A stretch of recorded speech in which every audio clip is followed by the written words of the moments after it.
Brian, I think you've got to be proud of the performance that Salisbury players put out on the pitch this evening.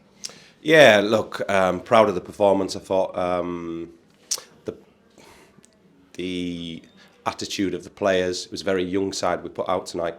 I think it was well worthy of the round of applause and the fans staying at the end because they absolutely gave their all out there, and they left it all on the pitch, and that's sometimes all you can ask from a group of players.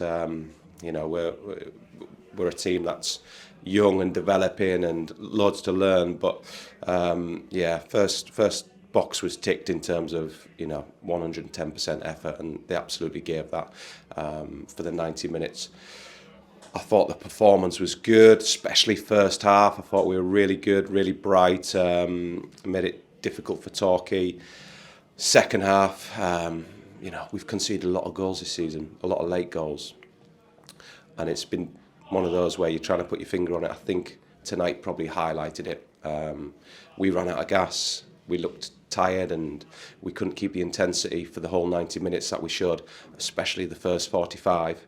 And Torquay looked like a full-time team in the second half. They were a lot more powerful and fitter than our boys, which is going to happen naturally when one club's full-time and one club's part-time. But if we're going to do anything at the level, we need to make sure our fitness levels are where they need to be. And it was clear tonight for me that we probably weren't where we need to be. Some interesting selection choices, I'm sure some supporters would think, with our two experienced centre-backs in John Batty and Wilkinson both on the bench. Was there any reasoning behind that? Yeah, look, I thought tonight we needed a dynamic game. We needed to go press Torquay and show that youthfulness that we've got within the ranks. I think last time we were at home, we were against Western, and it was a bit of a flat game. We played against the Western, and there was a good turnout, and it was a bit of flat game. We sat off them and allowed them to have too much possession, whereas tonight I wanted that high intensity. I wanted us to get after Torquay and bring the intensity, and obviously youth helps with that. And to be fair, I think it was a good decision in terms of Canis, George and Summy all had excellent games. And it was good to see George returning from injury. Yeah, straight in and had a really good game. No, he did. I think a lot of the lads had really good games tonight. Like, there's loads of positive to take from the game, and yeah, it was a difficult one for George coming back in after being out injured. But he's a great lad, and he didn't shirk it. He wanted to play, and it was a manful performance from him.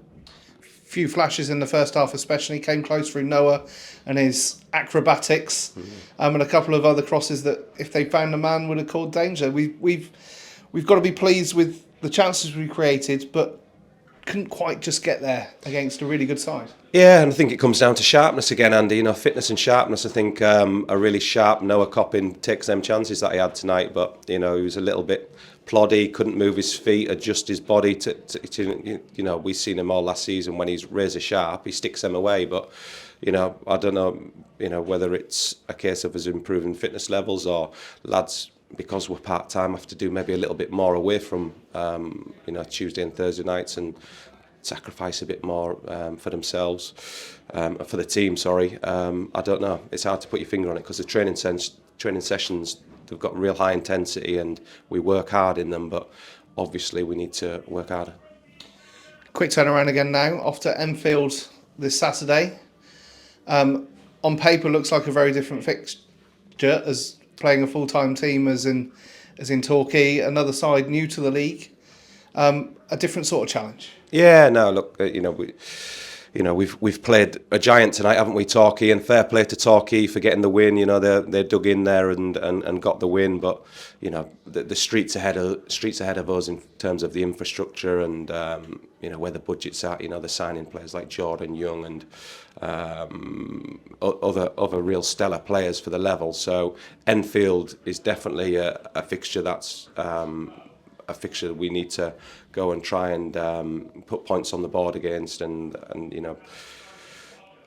maybe impose ourselves like Torquay did in the second half tonight. But no, the overriding feeling tonight, before we conclude, is positivity. There was a lot of really positive signs there, and a lot of positive performances. I think ultimately it comes down to your body's got to follow your mind, and if your body's not fit enough, it won't follow your mind, and that's the first box that needs ticking, and that's why we're conceding the late goals, and that's why we're fading away in games, because we're not fit enough. So, you know, we've put our finger on it, and we'll be resolving that issue, and you know, we'll look forward to the Enfield game and kicking on.